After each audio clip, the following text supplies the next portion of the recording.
Welcome back. I'm Alisa Abdullaeva, and I'm here to help you to create harmonious relationship between a man and a woman. Let's talk about something uncomfortable today, ladies. Something that no one wants to talk about, especially out loud. From talking to you on a daily basis and hearing your concerns, your problems, and questions about your relationships, I see a very common problem with men.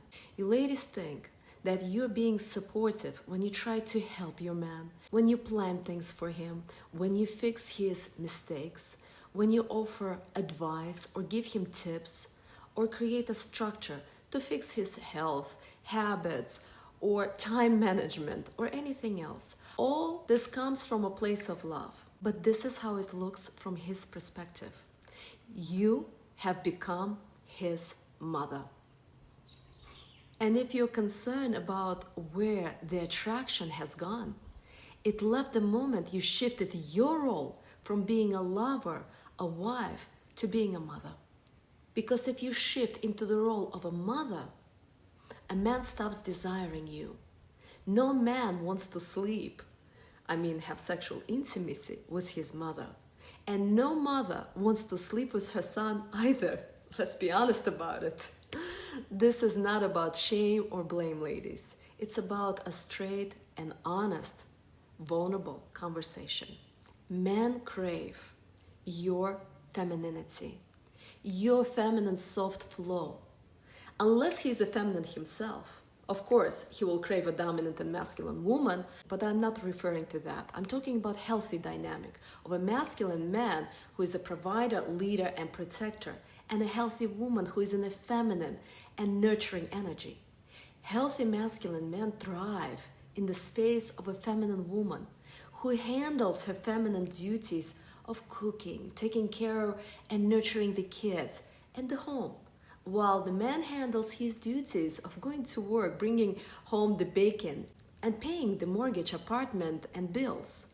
But when everything starts getting managed, his time, his tone, his routine, his health, his habits, his task, it doesn't feel like love anymore. It feels to him like a failure. And you might be thinking, if I don't help him, nothing gets done. I hear you. But every time you pick up his slack without consequences, every time you finish his task, every time you correct him in front of others, you're not just solving a problem for him. You're shifting the dynamic of a masculine and feminine to a mother and a son. Please be with that for a moment. He becomes no longer your man. He becomes your project. And that is the number one killer of the desire. Yes, ladies, your relationship in this dynamic is sinking like the Titanic. Nothing dries up intimacy faster than constantly managing someone who is supposed to lead you. Because as you remember from my previous videos, ladies, a man has three main roles in a relationship: being a leader, provider, and protector. In this dynamic, you're blocking his roles. And so then what do? Stop carrying the weight. Stop correcting and fixing him or for him. Let him make mistakes. Let him fail a few times. That's the only way he will learn. Respect his process more than you crave control. And yes, you can still have standards, values, and your principles, but stop coaching him. Stop parenting him. Stop telling him what to do. Stop worrying that he will fail and make mistakes. Stop reminding him. And instead, you reclaim your space by focusing on you. Share your vision with him, but learn to trust him. And here's what happens next. The moment he feels that the rope is loose on his neck from you constant pulling him, two things will happen. He will either step up or see that he was never going to do it in the first place. Either way, you will get your clarity and your masculine man again. You will get a man who leads, provides, and protects. Or you will move on, choosing an ideal man next time without rushing and later hoping to change your man and wasting all your precious time and energy. And once your man gets his masculine energy back, it's like the oxygen is back in your relationship, and the attraction is back, and his desire is back, and your desire towards him is back too. Because attraction doesn't live in the environment of control. It lives in the differences between a man and a woman. That's why equality in a relationship doesn't work. We are both, men and women are equally important, but we're not similar. Instead of control, let him feel your standards, values, and principles, and not your micromanagement or supervision. In your feminine flow, when you let go of control, the sparks reignite.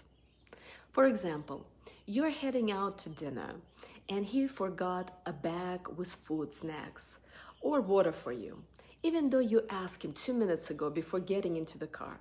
Instead of grabbing him and telling him, I told you 10 times to grab a bottle of water and kid snacks. And instead of belittling him because it hits like a parenting cue and you just shifted the dynamic from a loving wife that he desires to a controlling, nagging mom. This is how fast it shifts. So what do you do? Because it sounds familiar, isn't it? Hear what you do. You do nothing. Absolutely nothing. You don't say a word. And when he realizes that he forgot the water and kid's snack, let him feel it. And yes, maybe he will have to turn around halfway to the dinner or stop at the store to buy water and a snack. Let him handle his mistakes. Don't save him. Don't shame him either. Step back. When you stop preventing the consequences, he starts to learn. He's learning not to step up without water or snacks, but he's learning to lead without being managed. And that is huge, ladies.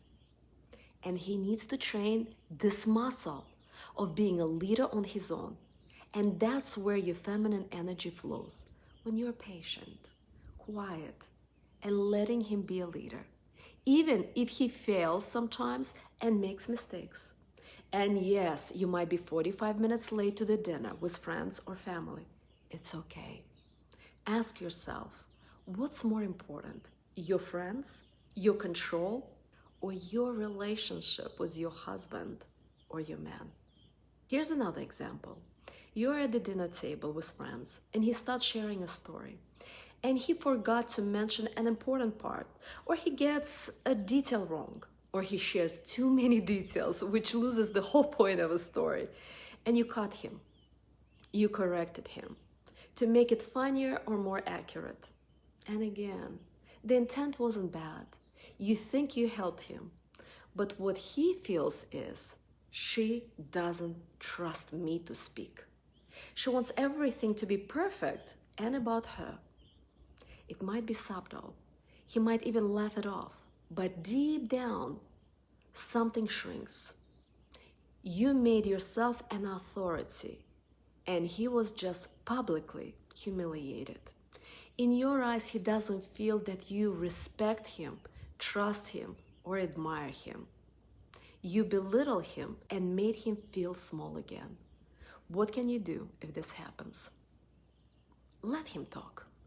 Let him get inaccurate details, wrong dates, or even the wrong story. And if you need to add something, add it like a wife or his woman, not like a supervisor. Show that you are by his side, that he is your man. Show to people how proud you are that he is your man and you are his woman. Show that you are next to him and not above him. He relaxes and opens up. And then he relaxes and doesn't feel that you're managing him. He feels respected as a man in your relationship. Here's another example that happens every single day without you even realizing, ladies. He asks, what do you want for dinner? And you say, I don't know, you decide for once. Here's the thing, you train him not to decide because every time he decides in the past, you criticized him and you said, that's not what I wanted. I don't like Italian. I don't want Chinese. I don't like seafood. The wait here's too long. This won't work. So now he doesn't decide anymore. Not because he's lazy or not capable of, but because he doesn't want to fail you again. What to do? How do you fix it? Start letting him lead, even if it's imperfect. If he suggests something, don't audit it. Try it, support it, appreciate it, and acknowledge him. Let him feel confident and masculine again, with you next to him. That rebuilds confidence and trust. And you'll be surprised how quickly he will start stepping up again when you will stop sitting him down. Another example, one of the worst ones that you do, ladies. This is horrible. You say it halfway jokingly. Well, Jessica's husband helps with the school drops off and diaper changing and dinner cooking. Or worse, you bring up your ex or your dad or a friend's boyfriend who is great with kids. And this is what he hears. I am not good enough for her. And she wishes she had someone better. Here's the twist. There's a truth to it. Yes, Jessica's husband is amazing. Natasha's boyfriend is very helpful with kids. But comparison doesn't inspire the change you want to see in your man. It brings shame, and shame shuts men down. Instead of comparing, say to him, I'd love it if you could be more of a team and do this together, so we can put kids to bed earlier and have time for ourselves later. And you blink at him. That would motivate a man, because that gives him something to move towards instead of defending himself from. And finally, the last example. Stop undermining him in front of the kids. It doesn't look like a harsh correction. Sometimes he says yes to something simple like ice cream, TV, or screen time, or climbing trees. And you say no, not today. You didn't mean to undercut him. You were just trying to protect your kids. He set the tone and rules for today with the kids, and you reversed it in front of them. And now he feels like an employee in his own family, in his own home. Next time the kids ask for something, what does he say? I don't know, ask your mom. Seems harmless, but what he's really saying is, I am not in charge here. And your kids learn that too. They stop listening to him.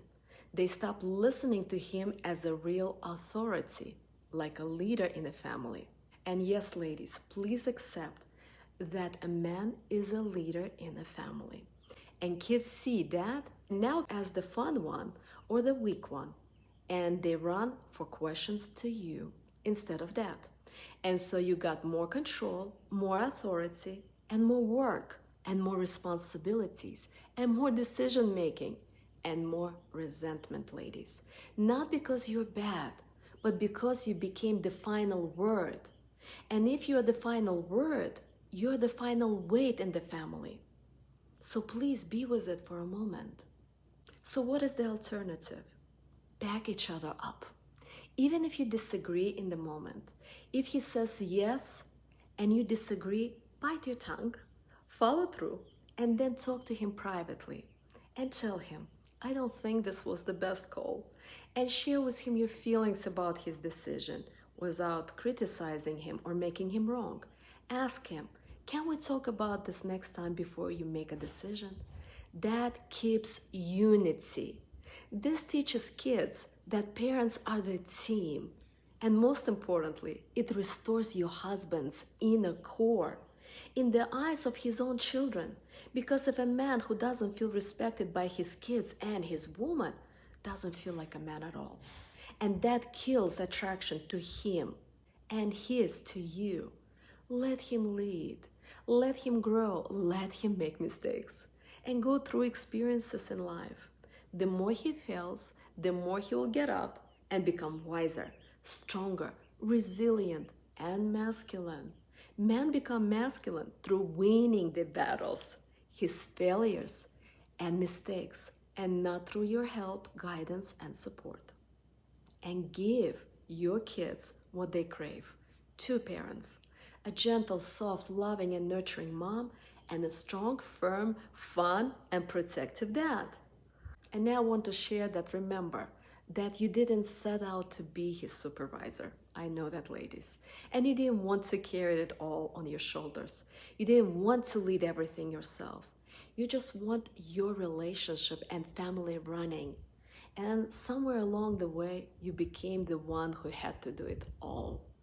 The problem is, the moment you stepped into his masculine role, he stepped back into your role, a feminine role, which is more passive and nurturing in nature, and stepped into it not because he's weak, but because the masculine doesn't compete with the feminine for leadership. So you become more sharper, more in control, and he became more and more quiet, less responsible, less reliable, and now you're wondering why you don't feel attracted to him anymore. You feel like you're raising another child instead of feeling his masculine protection and leadership. And the answer is his masculine energy died and shifted the moment you started holding the reins all alone by yourself. But here's the good news. You can change it without lowering your standards and values. So let him again fail again and again and make mistakes without trying to control him or managing him. And let his masculine energy thrive again with confidence, feeling that he is a man that is respected and following his leadership, both you and your children. And that's where the intimacy thrives, in the healthy feminine and masculine dynamic, where you're nurturing a home, relationship, and kids, and he can continue to lead, provide, and protect you and your family. In the process, again, let him fail again, and make mistakes, and this is how you stop doing everything by yourself and witness a man that you met or a man that you married, a leader, a teammate, a provider, and protector. And that's how you feel that pull towards him again, and he feels desire and attraction to you. With that said, thank you for watching. I know, dear man, you are watching my videos. It shows on my statistics 63%, so thank you. Please share this video with your girlfriends and wives. And ladies, thank you for learning, growing, and expanding, bringing your soft feminine energy back home to your man, to your children. And also, ladies, if you're interested, please join my feminine circle, and I lead the meetings every 2 weeks, so join. It's absolutely free. And if you're interested, also join my healing women's retreat in North Carolina with like-minded women, where we're going to spend 4 days healing your inner core, healing your traumas, your past relationships, and your childhood wounds. If you're interested, send me a message, because there's only one spot left. With that said, namaste, friends. I wish you happiness.